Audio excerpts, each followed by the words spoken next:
Here's why the Milwaukee Bucks will win the 2021 championship. Despite Kyrie Irving going down and James Harden not being healthy, the Bucks handled their business against the Brooklyn Nets. The Giannis-Middleton pairing continues to prove itself as the most dynamic 1-2 punch in all of basketball right now, and Milwaukee has the best defensive rating of any playoff team by far. You're about to see every reason for why I think it's the Bucks' year, and stay tuned to see how the Bucks match up with the Hawks in the East Finals. Only 21.7% of you watching right now are subscribed, so if you're looking for consistent NBA hot takes, then you're in the right place. The Phoenix Suns are looking extremely dangerous, with Devin Booker having just dropped a 40-point triple-double, and Chris Paul returning to the lineup shortly, but even without CP3, the Suns' offense looks unstoppable. They haven't gotten past the Clippers yet, but Phoenix is the team that best matches up with the Bucks. Having said that, here's why I think the Bucks should be considered just as, if not more dangerous than the Suns. There's 3 players on the Bucks who can create offense for themselves at an all-star level.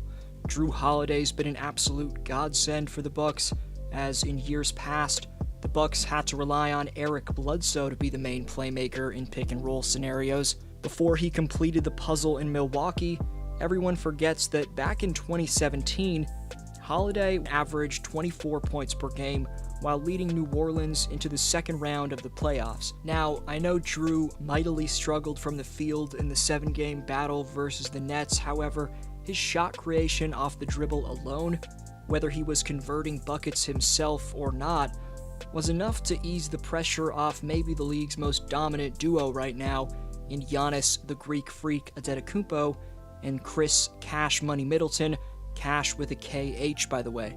If you're not convinced that the pairing's right up there with the best 1-2 punches in basketball, here's a stat that might get you thinking that way. Middleton and Antetokounmpo recently joined Kobe and Shaq as one of 2 duos in league history to record 30-plus points and 10-plus rebounds in the same game, twice in a single postseason. Cash can dice up defenders on the perimeter with crafty hesitation dribbles and a smooth jumper, while the Greek Freak overpowers his defenders with his once-in-a-lifetime slashing ability. We'll start with the Bucks' second option, but their first option in terms of creating and knocking down perimeter jumpers in Middleton. Chris stunned the aggressive and blisteringly loud Brooklyn faithful by dropping 23 points, 10 rebounds, 6 assists, and get this, 5 steals in Game 7. The man's an underrated defender. More on that Milwaukee defense later on, but the most impressive part about Middleton's Game 7 was this stone-cold dagger with the game in the balance down the stretch in overtime. 45 seconds left in overtime, 10 on the shot clock. Middleton spinning and hits. Big bucket for Chris Middleton. Moving on to Giannis, and he may take 34 seconds at the charity stripe, which has been one of the stories of the playoffs, but he's going to force you to send him there, as the man's constantly putting pressure on the defense. But the scary part is, Antetokounmpo's getting more and more confident with his shot from 10 feet, all the way to the 3-point line. If he's hitting his deep-range shots consistently, there's literally nothing defenses can do about it, and you can tell that puts fear into his opponents. That was something perfectly exemplified in the Bucks vs. Nets all-time great showdown, and even though Giannis didn't outplay KD, I love the respect he was giving him all throughout the series. Even after the Bucks dropped a heartbreaking Game 5 on the road, blowing a 17-point second-half lead and falling victim to a legendary 49-point triple-double from Easy Money Sniper, Giannis swallowed his pride and called KD the best player on the planet. Graceful in defeat, but Antetokounmpo was also graceful after he matched the 48 points Durant had in Game 7 with 40 points of his own. Giannis became the 5th player in NBA postseason history with 40-plus points and 10-plus rebounds in a Game 7, joining Tim Duncan, Charles Barkley, Jerry West, and Elgin Baylor. But he wasn't rubbing those stats in anyone's face, as here's what he had to say after the Bucks' hard-fought and emotional win to advance to the East Finals. As you know, I said a couple days ago, he's the best player in the world. He's still the best player in the world.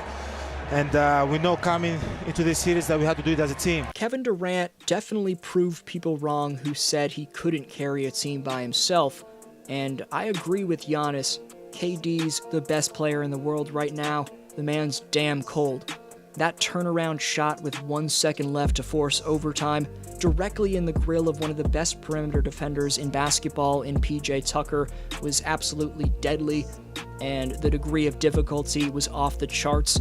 Tucker spoke on that shot post-game, saying, quote, "I actually just laughed after he made it because it was incredible. I actually appreciated it being a fan of the game." You see somebody make that kind of shot, you gotta appreciate it, even though it's on you. But Giannis played pretty damn good himself. For the series, the Greek Freak averaged 32 points, 13 rebounds, 4 assists, and a block per game, while shooting 58% from the floor. If you're going to obsess about the deep-range mastery of Kevin Durant, you should pay that same respect to the beastly attacks to the rim from Giannis Antetokounmpo. His Shaq-like ability to bully defenders out of the way using his overpowering upper body strength and brute force allows him to take over games at will and individually. But to win a championship, you need at least 8 to 10 guys you can count on to get crucial buckets.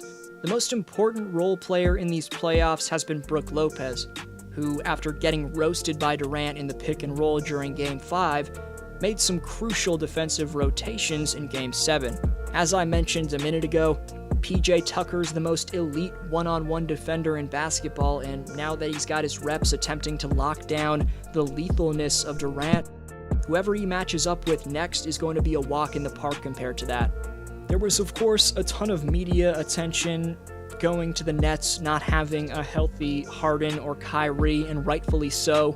But very few people brought up the Bucks not having a man who started 66 games for them in Dante DiVincenzo.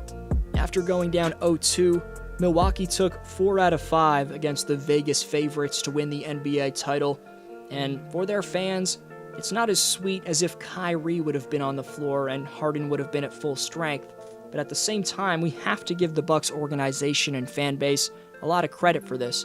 To overwrite what Milwaukee achieved just because their opponent's best players were out would be silly.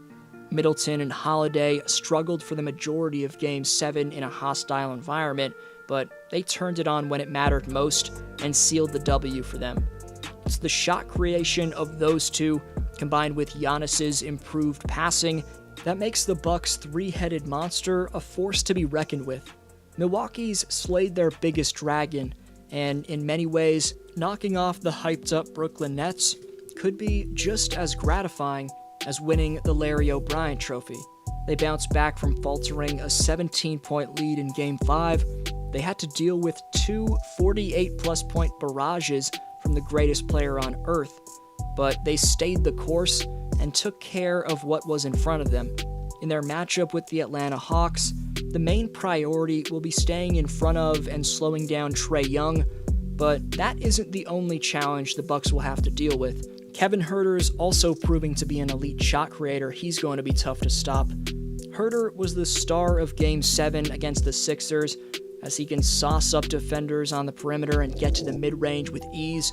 Additionally, Bogdan Bogdanovic and Danilo Gallinari give the Hawks a ton of floor spacing and make Atlanta a tough challenge to deal with on the perimeter. This Hawks team has a ton of heart, as they made a comeback from down 18 points in Game 4 and followed that up with a 26-point comeback in Game 5.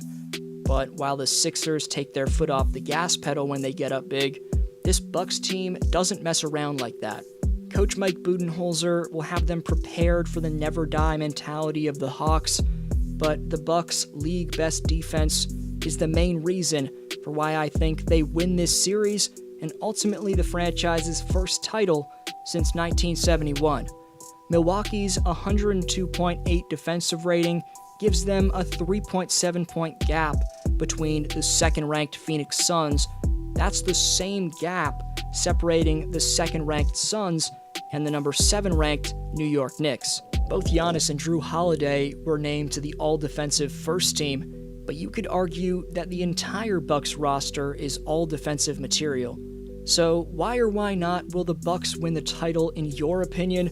Let me know in the comments section. Go find out who the biggest chokers in the 2021 playoffs are if you missed my last upload. You're the best for sticking around. Thanks so much for your support. This was D-Flow. Have a great one, and I'll see you next video.